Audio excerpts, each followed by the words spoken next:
And I'm delighted, as always, to have Tony Mepham in the studio with me. How are you today, Tony? Fine, thank you. And lots of football to go on tomorrow.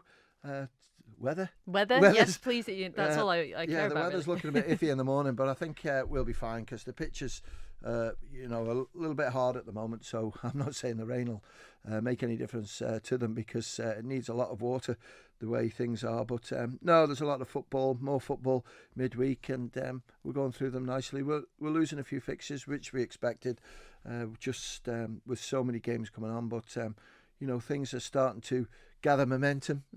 We got 2 championship winners midweek and possibly 2 championship winners tomorrow. Yeah, well, let's talk about that because it's been an exciting midweek. Well, lots has been happening basically, and as you said, it's kind of 2 teams that are claiming both leagues.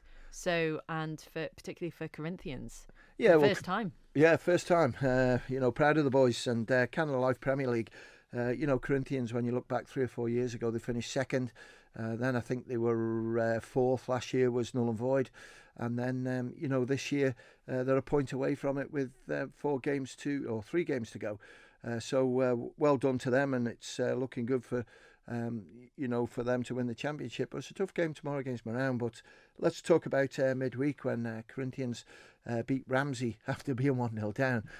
They finished the game 11-1 winners and clinched the championship. So well done to Peter Dixon and certainly Ed Walter, who put so much time in that team. And the young lads that there, because it's amazing. You've got a couple of 18-year-olds in there, and the average age, at a guess, I'd say, 23, 24. It's a really good young team. But also to Union Mills, incredible, because when you look at Union Mills about 3 or 4 years ago, a lot of their promising young players that were coming through left on group to another club, and Union Mills have had to rebuild. And Stephen Fox, Michael Crellin, done a great job with both teams, and to win that competition, the combination 2, is absolutely brilliant for them. And we've got the same scenario tomorrow where Corinthians could win the Premier League and also Union Mills could win Division 2. Well, it just sounds like a lot of patience has finally paid off. Well, I think it has, because when you look back at Union Mills, great facilities, work hard as a club.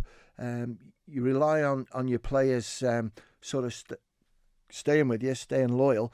But a few left and went to another club, but they've come back, and I think they've been the difference this year for them to put the challenge on and win that JCK Limited Division 2. But certainly Corinthians have been involved in the story, and they've worked tirelessly. I was talking to Chris Cave downstairs. I remember sort of 1980 when we were in debt. We were sort of struggling to get teams out, and we just wondered, how we could turn things around. And, great people like Dennis Kane, Basil Quiggan, and also the man who held it together, Dick Ward. And there was no reason for Dick to be there, to be honest with you, because his son had packed in by then. But it was just his scrutiny of everything.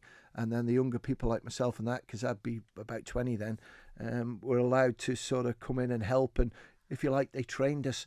And it's so, I think, nice to see possibly Corinthians tomorrow lift that Premiership trophy. They won't get presented with it tomorrow because of all the hard work that an awful lot of people have put in. They've sacrificed a lot to try and achieve what they might get tomorrow afternoon. And we've just actually had a text in from someone saying, feels like Christmas Eve, ! Up the whites in cap lock. So that's nice. Let's talk about women's football, because we didn't touch on women's football last week and I was very ashamed of myself for this. So what's happening in the Women's Football League at the moment? Yeah, well, for a start off, we've got brand new sponsors. So thank you to Vicky and Dan at Canada Life, because they're the ones that have got it together.